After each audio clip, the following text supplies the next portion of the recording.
ada dua pilihan, bubar atau bertahan. Tapi akhirnya setelah kita diskusi dengan manajemen dan para stakeholder, finalnya kita tetap bertahan tapi dengan pengurangan member dan staff seperti itu. Berarti emang ada kesulitan ya selama pandemi atau seperti apa? Pasti awalnya tuh ya mungkin kita juga tetap stay positif gitu. Oke, kita tetap jalan gitu karena kita masih banyak ada fans juga yang tetap support gitu, karena JKT48 kan pasti disupport sama fans gitu. Tapi ya seiring berjalannya waktu, iya akhirnya benar-benar memang sesulit itu gitu. Jadi memang ini adalah keputusan yang terbaik gitu untuk JKT48. Siapa aja Kak yang kena pengurangan Kak? Kita belum tahu.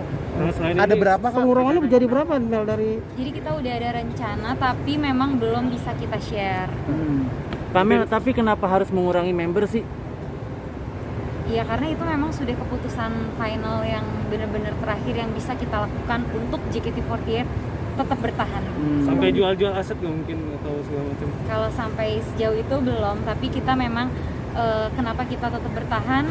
Karena kita juga masih punya tujuan kita yang selalu positif, memberikan energi positif untuk masyarakat di Indonesia dan untuk fans JKT48. Ini pengurangan dalam arti pecat atau dirumahkan atau gimana?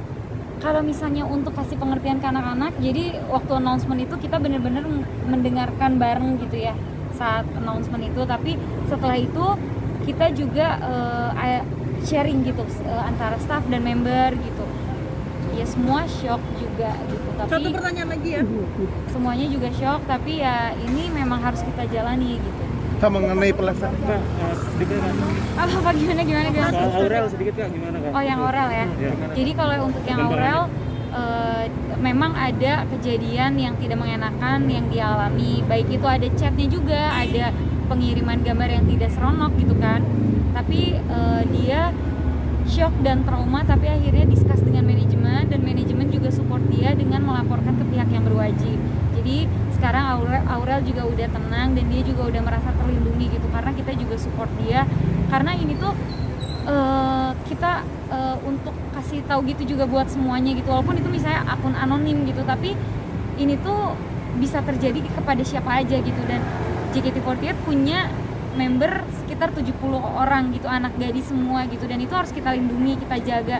Dan ini pun harus kita beritahu ke semuanya bahwa itu tuh bisa berdampak untuk orang yang menjadi korban gitu, entah itu shock atau trauma gitu kan.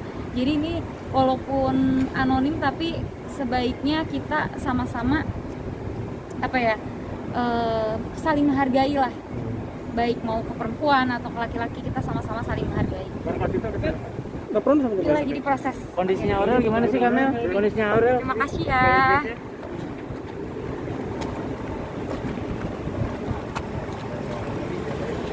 Melody, bentar Melody.